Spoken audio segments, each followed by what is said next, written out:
Hey everyone, my name is Kevin Pierce. I'm at the University of British Columbia and I'm going to talk about the work that we've done recently to understand coarse sediment transport in river channels. So here you see an idealized flume experiment. We have sediment being delivered at the upstream end off this conveyor belt. It's arriving in the channel and then it's being transported downstream. This is essentially a plain bed channel. The flow is uniform, the sediment size is uniform, there's no major bed forms developing, and then we collect the signal here at the end of the channel. And that signal, it looks something like this. So this is the sediment flux versus time. And if we concentrate here on the top one, you see these very erratic fluctuations. And so it's something intrinsic about bedload transport at the grain scale is the source of these fluctuations. It can't be related to bed forms because we don't have bed forms. It can't be related to flow variations because we don't have those. It is simply that grain scale motions produce fluctuations in sediment transport. And every time we measure a sediment transport signal, we're averaging. And that the nature of that averaging affects the fluctuations that we observe. So this problem of fluctuations is intimately related to scale dependence. So what do I mean by this averaging? You could imagine a classic way to measure the sediment transport rate is to use a basket. You would collect sediment at the end of a flume, and you have to wait some period of time before you weigh the sediment in that basket. You use that to infer the transport rate.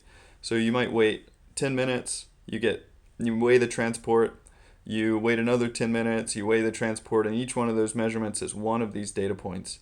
So as time passes, this sequential process of weighing, waiting, that is building up a sediment transport time series. So if you wait a second, you get an erratic signal. You wait 10 minutes, you get a relatively deterministic signal. So our research question is, how do we understand transport fluctuations, and how does this depend on the averaging time scale? So to understand this, we thought to go back to the grain scale. And this is a video of sediment transport at the grain scale, and you can see essentially three stages to the process. Particles are entraining into motion, they move for a while, and then they deposit back to rest. And the movements, those involve fluid turbulence and those involve particle bed collisions. So the forces during movements are erratic. But leaving aside that issue, the essential concept is that particles are depositing and training, depositing and training. And so we have this sort of switching for each particle. It's in motion, then it's in rest, then it's in motion. And the movement of particles to the end of a flume or to a bedload trap, any device that we would use to measure sediment transport, is then a collection of many of these types of switching diagrams. And so eventually each particle will cross at some different time, and as we aggregate over all those particles, we should be able to define the flux.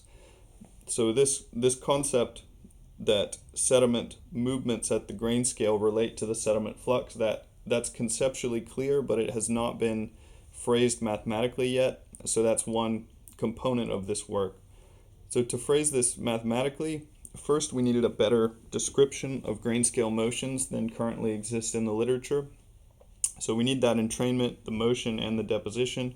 The motions are fluctuating due to collisions, due to turbulence. And so we wrote basically F equals ma. So here you have a fluid force and you have fluctuations in the force due to turbulence and particle bed collisions. But this whole thing is switched on and off by what's called a dichotomous noise. So this is that on-off switching. It's this sigma factor. And you see that the acceleration is 0 when sigma is 0, the velocity is 0 when sigma is 0, and otherwise the acceleration and velocity are evolving according to F equals ma. And so the result of this type of a switching model is that the velocities are 0 for a while until the particle entrains when there's a fluctuating velocity.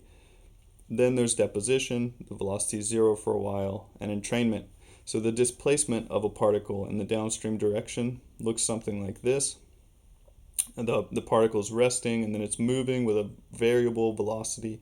It's resting, it's moving with a variable velocity. So particles are stepping downstream through periods of motion and periods of rest. And in the motion state, we allow for velocity fluctuations in accord with the hydrodynamic and granular forces.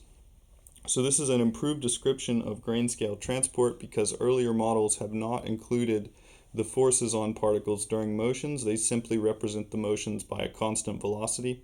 This formalizes this sort of on-off scheme with Newtonian mechanics, and it allows us to calculate the flux using particle trajectories. So how does that work? We say, okay, the flux is the number of particles that cross a control surface in a given sampling interval. So this is the rate of particles crossing a surface in a given amount of time. This n of t thing, that involves a sum over all the particles in the flume, which are either moving or resting.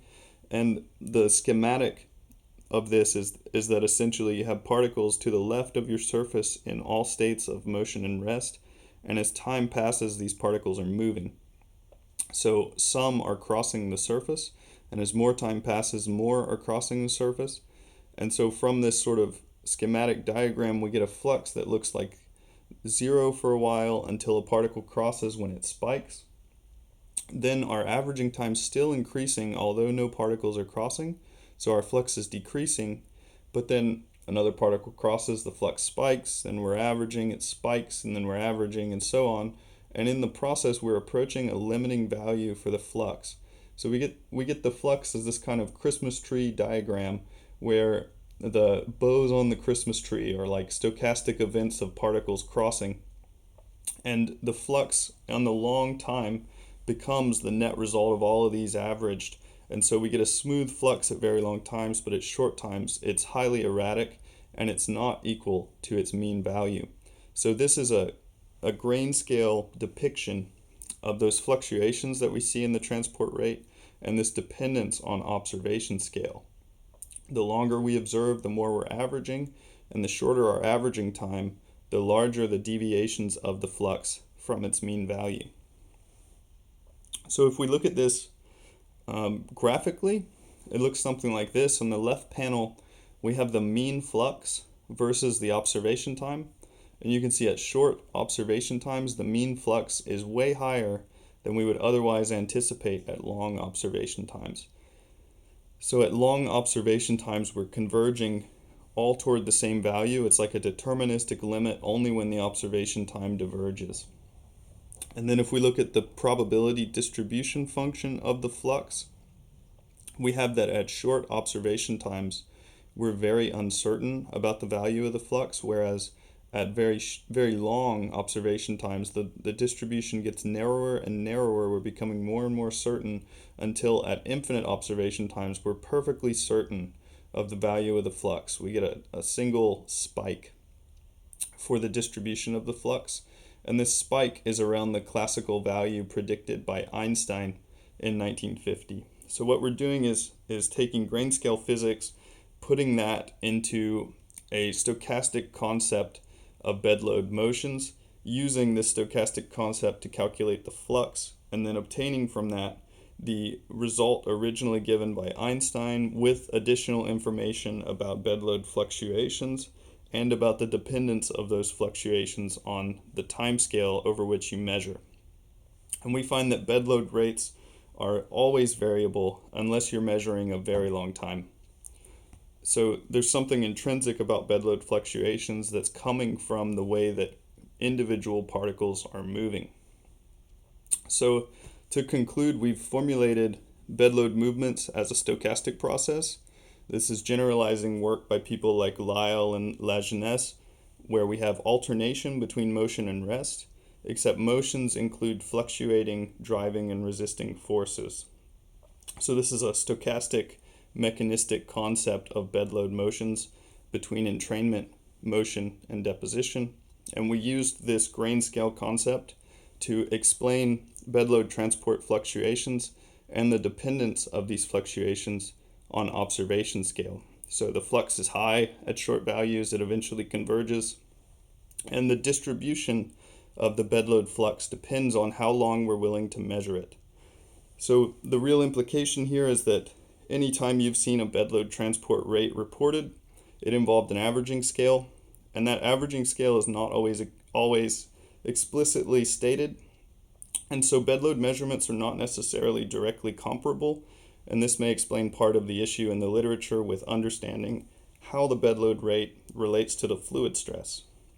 Thanks for listening.